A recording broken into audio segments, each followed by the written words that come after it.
आज हम एक बहुत ही प्यारी कहानी सुनने वाले हैं, टिंकू नाम की एक लोमड़ी की और उसकी एक जादुई खोज की। तो चलिए सीधे कहानी में चलते हैं। सच्चा जादू आखिर मिलता कहाँ है? ये सवाल ही इस पूरी कहानी का दिल है। क्या असली जादू किसी जादुई चीज में होता है, या फिर कहीं हमारे अंदर ही छिपा होता है? चलिए टिंकू के इस सफर में साथ चलकर इसका जवाब ढूंढते हैं। तो कहानी शुरू होती है हमारे मेन कैरेक्टर टिंकू से। टिंकू एक छोटा सा बड़ा ही चंचल लोमड़ी है जो एक घने जंगल में रहता है। पर उसके मन में ना कुछ और ही चल रहा था, कुछ अलग ही बेचैनी थी। देखिए, टिंकू दौड़ता तो बहुत तेज था, इसमें तो कोई शक ही नहीं, पर वो खुश नहीं था। उसे हमेशा लगता था कि कुछ तो कमी है। उसकी बस एक ही ख्वाहिश थी कि काश वो और भी तेज दौड़ पाता, इतना तेज मानो जैसे उसके पंख निकल आए हों। और बस यही ख्वाहिश उसे एक बहुत ही अनोखे सफर पर ले जाने वाली थी। और फिर एक दिन कुछ ऐसा हुआ जिसने टिंकू की दुनिया ही बदल दी, हमेशा के लिए। चलिए देखते हैं कि आखिर ये सब शुरू कैसे हुआ। तो एक दिन टिंकू जंगल में खेल रहा था और खेलते खेलते अचानक उसकी नजर एक चमकती हुई चीज पर पड़ी। वो एक छोटी सी पेटी थी।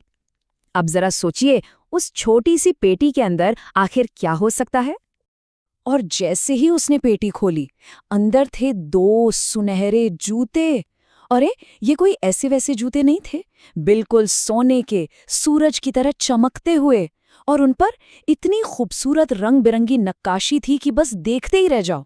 टिंकू से रहा नहीं गया, उसने झट से वो जूते पहन लिए और बस जूते पहनते ही जैसे कोई जादू हो गया। वो अचानक हवा में ऊंचा उछल सकता था और जमीन पर तो बिजली की रफ्तार से दौड़ने लगा। ऐसा लगा मानो उसकी सबसे बड़ी ख्वाहिश पूरी हो गई हो। पर शायद ये तो बस शुरुआत थी। तो अब टिंकू के पास कमाल की शक्तियां थीं, लेकिन वो सिर्फ तेज दौड़ने के बारे में ही नहीं सोच रहा था। बहुत जल्द उसे इन शक्तियों का एक नया मकसद मिलने वाला था, एक ऐसी जिम्मेदारी जो उसके सामने आने वाली थी। हुआ ये कि उस दिन जंगल में कई जानवर मुसीबत में थे। कहीं एक हिरन की टांग फंस गई थी, तो कहीं एक छोटा सा खरगोश नदी के पास अकेला फंस गया था। और तो और बेचारे पक्षियों के सारे दाने भी जमीन पर बिखर गए थे। और टिंकू ने ये सब देखा और एक पल भी नहीं गवाया।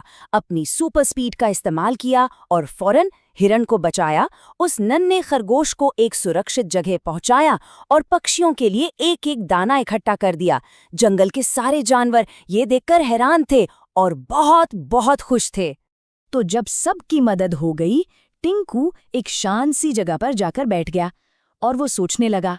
और जानते हैं, कहानी का सबसे जरूरी मोड़ यहीं से आता है। और उसी शांत पल में टिंकू को एक बहुत बड़ी सच्चाई समझ आई। उसने मन ही मन सोचा, ये जूते जादुई तो हैं, पर असली ताकत वो तो मेरे अंदर है। मेरा साहस और मेरा वो दिल जो दूसरों की मदद करना चाहता है। और बस यहीं पर टिंकू पूरी तरह बदल गया। देखिए, पहले उसकी इच्छा क्या थी? बस और तेज दौड़ना। पर अब उसकी समझ क्या थी कि असली ताकत तो साहस और दयालुता में है। कितना बड़ा बदलाव था ये। लेकिन टिंकू की ये जो नई समझ थी ना, वो सिर्फ सोच तक ही नहीं रुकी। उसने इसे अपने काम से, अपने एक्शन से साबित भी करके दिखाया। हुआ यूं कि कुछ दिन बाद टिंकू ने देखा कि कुछ बच्चे जंगल में अपना रास्ता भूल गए हैं। वो खो गए थे। टिंकू ने फिर से अपने जादुई जूतों का इस्तेमाल किया, हवा में उड़कर बच्चों को ढूंढा और उन्हें सही सलामत उनके गांव तक वापस पहुंचा दिया। और इस बार बच्चों को बचाने के बाद टिंकू ने एक बहुत ही बड़ा फैसला लिया। उसने वो जादुई जूते वापस उसी पेटी में रख दिए। पता है क्यों? ताकि अगर कभी किसी और को उनकी जरूरत पड़े तो वो उनकी मदद कर सकें।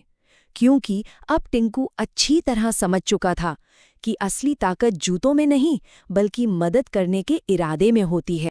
और यही वो सबक था जो टिंकू ने न सिर्फ खुद सीखा, बल्कि अपने कामों से पूरे जंगल को सिखाया कि सच्ची ताकत दोस्ती में है, एक दूसरे की मदद करने में है और हिम्मत दिखाने में है।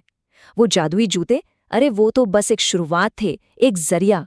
तो इस पूरी कहानी से हमें सीखने को क्या मिलता है? यही कि असली जादू और ताकत किसी जादुई चीज में नहीं होती, वो तो हमारे दिल में होती है, हमारी अच्छाई में और हमारे अच्छे कामों में।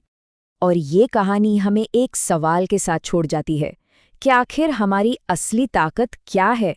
इसका जवाब शायद हम सबको टिंकू के कहानी में मिल सकता है।